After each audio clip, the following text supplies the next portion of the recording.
because my boss asked me to do that, like this. And I can see the more benefit to others what I'm doing now. I think that's great, but I would say that's really a high practice. Okay. So if you are used to doing that, if you're used to practicing that positive way, then applying effort to it would help. But if you're not used to it, if this is like you're going to change the way you view others and apply effort, I think that's too big. We need to be more simple, like something at Lam Chung's level. Unless we've been practicing like that all the time, if we've been used to practicing patience and we've been growing, then what we can do is apply effort to our practice of patience. But if we're not, if it's a brand new practice and patience, normally the whole practice falls, from my experience, the practice will fall apart. We need to start with something very, very simple that maybe we normally do. Like if you're walking down the street, if you're normally on the MRT, maybe applying a different mindset while you're doing it, or thinking how can we apply effort to something simple. If we don't start with something simple, if we start with weights in the gym that are too heavy, we won't be able to. We have to start very light, or it won't continue. I think you have to accept the activity for what it is, rather than sort of think of the results that are going to come at some future time, and actually be in the whatever it is that you're doing. You're completely right, and that's one of the. Actually, I think that's connected to one of the 4 powers. We mustn't, no matter what, we must not be attached to the result. We must never expect the result. Those people who expect the results will not actually get results. So yeah, doing the meditation. So that's why effort is difficult, because normally people apply effort in their jobs because they know they're going to get a promotion or they're going to get something. But applying, all you're doing is just delighting, being happy with what you do, no matter what the result is. So effort in meditation can be very hard to do. Like a kid is joyful just playing, but it's not necessary that the kid will build something or do something. They'll just be, who knows what the kid will create or destroy, but they'll do it for hours. And so it doesn't matter what is created here, but just the joyful effort in doing it. What could we apply in our daily life? What could we do? It's personal to each of you, but what could you do like Lam Chung? Because none of us like cleaning our room, so definitely not saying mantras cleaning our room. Well, we could do it, but people won't wake up and be happy to clean my room. I'm going to clean my room today and have a Lam Chung mind. I can't wait. People generally don't feel like that at all. It's like, we don't want to clean our room. Some people just want to even pay for cleaners now. It's true. What could we do and apply effort to? Like a child at play.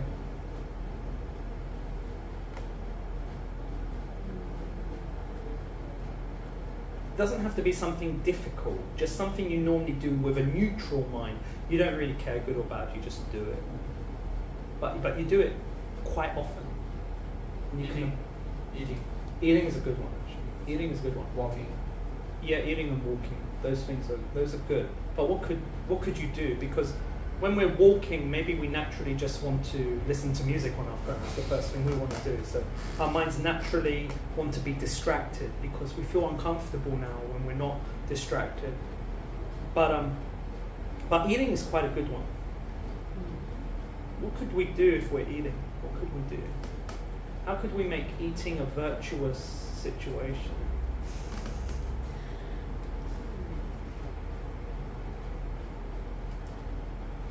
By just focusing on the taste and texture of the food, and not sort of eating in front of the TV or something. Or That's true. We actually tend to eat in front of something, don't we? That doesn't help. Actually, if you stopped watching the TV and then you started eating, you would feel meditation took away your time to enjoy the TV. You might actually get angry. Believe it or not, the delusions. If you're happy to do that, that's fine, but you don't want to do something that, you don't want to push a boundary that could make you push meditation away. You say meditation took away my TV, took away my relationship, took away everything. I'm dumping meditation, going back to everything else. You've got to be very careful because our delusions are controlling every step and they're manipulating us in many, many ways. So until you start seeing what your delusions are doing, you have to be very, very careful. You know, Lam Chung was so overjoyed just to sweep up and down all day long. What are we overjoyed to do that we could apply meditation to? Is there anything? Appreciation. Yep, appreciate. Yeah, what could we appreciate? Appreciate like Lam Chung. She appreciated the chance and the job he gained from Buddha. Why did he appreciate the job though? Why did Lam Chung appreciate that job? I do ask that question. It's a question I ask. People don't like answering me on that. So, but why did he appreciate the job so much? Because he was everyone, include himself, feel he is useless. Yeah, because he was so useless at everything. That was the only thing he had left. Whereas we don't feel we're useless at anything. We think we're quite probably all right at things in our life. We don't feel so useless at everything. The only thing we could do is that one practice. So actually we have pride in what we do. We don't know. We naturally have this pride. Like we think we're okay at doing, we can do things quite well in the worldly world. So we don't need to be like Lam Chung. Because I was thinking, if Buddha has clairvoyance, Buddha can read minds, why didn't he just help Lam Chung from the beginning? Why did he have to let Lam Chung go through all that pain? And I think Lam Chung had to go through all that pain. Otherwise, he would not have taken up that sweeping. And other people in the temple might not have let him do that as well. They might think, no, the rule is you must learn a verse. You still can't sweep unless you learn a verse. So I think he had to go through all of that in order to create this new job title and area. So, but for us, we don't feel useless at everything. So what could we apply effort to? How could we apply it outside of the class? Because the most important is what we're doing most of the time. What could we enjoy doing? So I think what we're learning here is that at the moment it's quite hard to enjoy applying meditation to anything because perhaps we don't have enough meditation tools to apply. So when we're walking, even if we want to apply effort to what? So theoretically you would apply effort to saying mantras like Om Ahum, but maybe you don't even know mantras like Om Ahum. You don't even know why you should be saying Om Ahum. You don't even know why you should do it. So maybe there's just not enough meditation tools. Because you must remember effort is chapter 8. What about chapter 1 to 7? What did that teach? So that taught a lot of tools. The tools of compassion, actually, a lot of compassion. So we might not have enough meditative tools to apply effort to. So, but you remember, Lam Chung only needed 2 words. Just needed 2 words. He focused on those 2 words and he gained emptiness. He fixed all his problems. He just kept sweeping. He knew 2 words, fixed his life. With us, we need everything. We need hundreds of books, hundreds of teachings, hours of this, hours of that. We're not even happy with knowing Om Ahum. That isn't enough. But you could be walking and enjoying saying Om Ahum, connecting, like thinking you're connecting to the 3 doors of of Buddha's minds, and you're creating it within yourself. So you're creating happiness, even if you don't feel good. You're creating it for your future. You're enjoying yourself walking along the street saying Om Ahum, Om Ahum, or just saying it to yourself, or whatever, you know. Like you could make it very simple. But people don't want to do it. People want to make things complicated. Because our delusions think the answer is something complicated. Because that's what advanced means. Remember, Lam Chung's practice is unusual. He swept, and then he got the feeling, and then he meditated on it. And that feeling came very strongly. For normally, people have to do meditation and start chanting mantras, and then that feeling calms and stuff like that. But with him, he did what we call an unconventional practice, and you can still gain realizations doing things that are not seen as normal, like just sweeping. So you don't know, anyone on the street could be enlightened. You don't know. It depends how they're applying their mind. But you must try to start thinking, what could I apply effort to, and where can I start meditating? What can I do normally in my life and apply meditation to it? How can I meditate while I'm walking? Or if I can't, what mantra could I focus on? Or do I want to do that? If I'm on the MRT, what could I do? Or could I be watching something? What spiritual thing could I watch on my phone with a mind that delights in virtue? Is there anything like related to meditation or something that I could watch that I would enjoy before I quickly want to turn over to Mr. Beast or something? I don't know. So is there something that we naturally could delight into? Is there anything? If there's not, then, there are many practices we could do. But we need to start searching and looking for where we can apply our effort. Because if we don't know, I'm not going to give you answers, because my practice is personal to me, and your practice will be personal to you. So you need to find what works for you. Maybe just take 2 minutes now to make a wish to increase your effort, and find, if you make this wish, you will create the cause for something to come. It might not come now, but hey, but it's important we make a wish to enjoy meditation in all aspects like a child at play. So in your meditation posture, please just take some time to watch your breath and close your eyes, watching the breath slowly at your nose.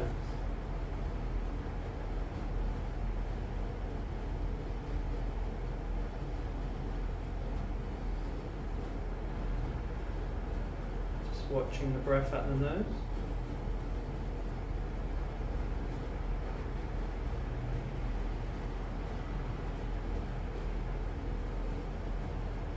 Now, having heard Lam Chung's story and how unbelievable his effort was, his aspiration, his delight, sweeping like a child at play, try and connect to such a positive mind. Imagine yourself doing that. Imagine yourself sweeping that temple and being happy, even though when you get to the left side, the right side is filled up with dust again. Instead of getting angry, you feel joyful, maybe even more joyful. Please imagine yourself, put yourself into Lam Chung's shoes. Sweep from left to right, right to left.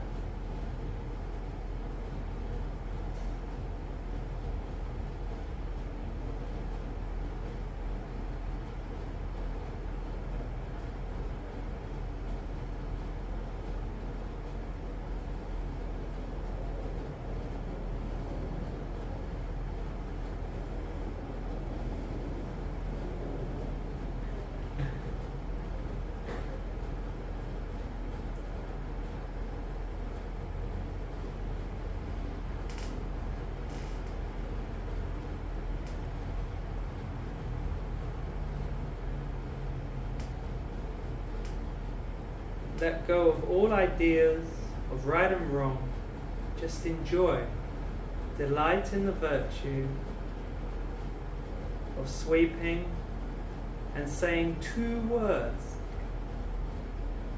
2 spiritual words, or even imagine saying Om Ahum, and you're just sweeping the temple. So happily.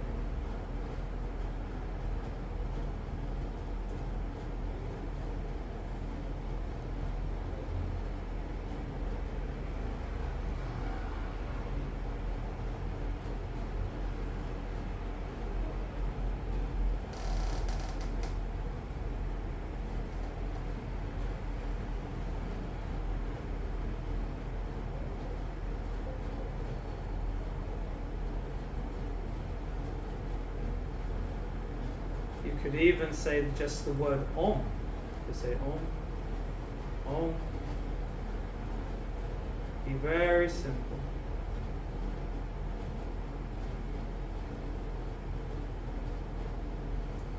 Now contemplate, how could you in your daily life do something like Lam Chung? Where could you say a spiritual word or focus on something virtuous? Compassion, love, clarity, emptiness, impermanence. How could you do this in your daily life, maybe for a few minutes a day?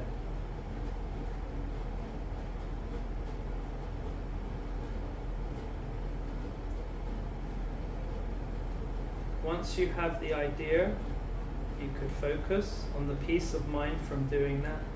And if you have no idea, focus the last 2 minutes on making a wish to practice effort somewhere in your life. Last 2 minutes on the wish or on what you will actually do. Last 2 minutes.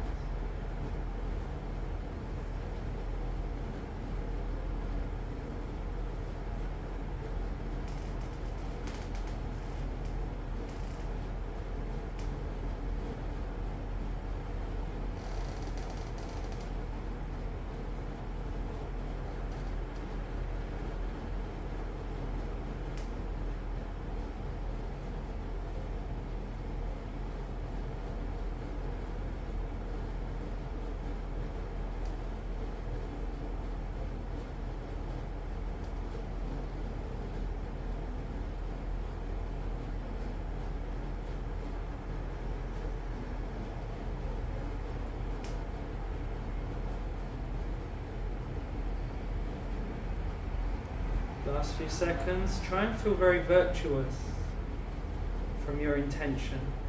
Try and feel a very strong delight and virtue within your mind.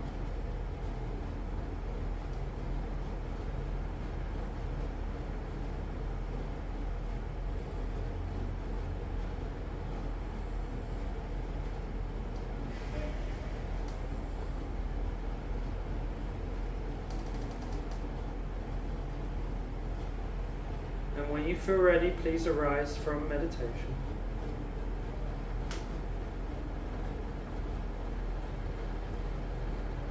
Okay, so if you could continue this at home, if you start thinking more from where can I practice effort? Where can I delight like a child at play in virtue? Where can I do it? That would be wonderful. Does anyone have any questions to finish off? Okay, that's fine. And okay, so finally, please just make, for a few seconds, please make a dedication for your own happiness and for others' happiness in their mind, so we can have a true world peace. Please make your own dedication. Thank you.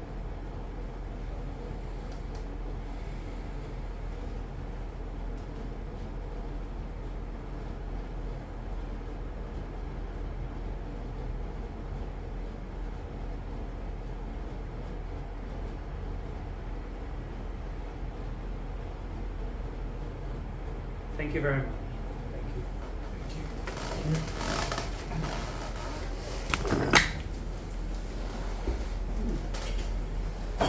you. Yes. Thank you. Oh.